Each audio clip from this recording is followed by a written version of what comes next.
তবে মাথার উপর যারা বসে আছেন বসেছিলেন তাদের দুর্নীতির বোঝা তো এই পুলিশ সদস্যদেরকে বহন করতে হয়।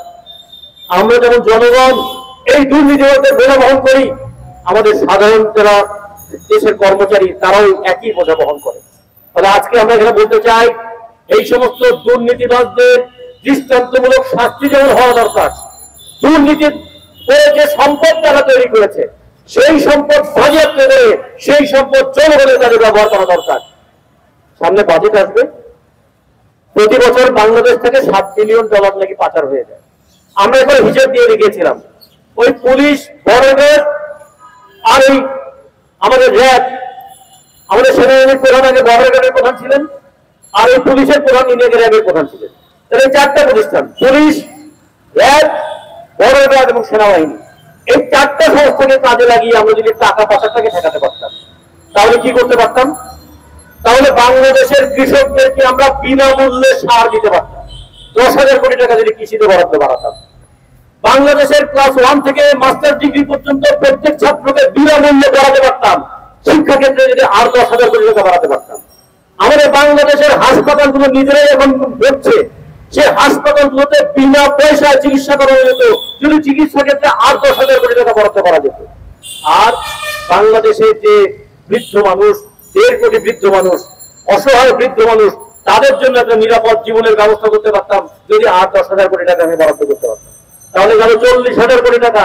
এরপরেও আরো 30,000 কোটি টাকা আমরা রাষ্ট্রীয় কোষাগারে দিতে পারতাম যদি পুলিশ, বর্ডার এবং র্যাব এবং আর্মি তারা অন্তত টাকা পাচারটাকে ঠেকাতে পারত। টাকা পাচার ঠেকানো যায় না। বাজেটের ব্যয় বৃদ্ধির নামে জনগণের উপর কর বৃদ্ধি করা হয়েছে। আমরা বলি দুর্নীতি যখন হয় 2-4 জন 5 জন শুধু দুর্নীতি করে তা নয়, এই দুর্নীতির বোঝা গোটা দেশের জনগণের উপর চাপিয়ে দেওয়া হয়। যে মা আজকে ডিম কিনতে পারছে না বলে একটা ডিম ভেজে 3 ভাগ করে 3 বাচ্চাকে খাওয়ায়, সেই মা জানে না কেন ডিমের দামটা বাড়ে। যে মা ওই একটা টুকরো পাঙ্গাস মাছের টুকরো তার ছেলের পাশে তুলে দিতে পারে না, সে জানে না কেমন করে মাছের দাম বাড়ে। যে গার্মেন্টসের শ্রমিক সারা মাস পরিশ্রম করে 12,500 টাকা বেতন পায় না, সেই গার্মেন্টস শ্রমিক জানে না কিভাবে তার শ্রমের ফলে অর্জিত সম্পদ পাচার হয়ে যায়। আমার দেশের যে কৃষক, সে ফসলের দাম পায় না। এই যে ধান উঠেছে 900 টাকা মন ধান বিক্রি করছে, কিন্তু বাজারে এখন মোটা চাল যদি 52 টাকা 53 টাকা হয়, সরকার চালের দাম ঠিক করলো 42 টাকা, বাজারে সেই চাল কেন 52 টাকা 55 টাকায় বিক্রি হয়?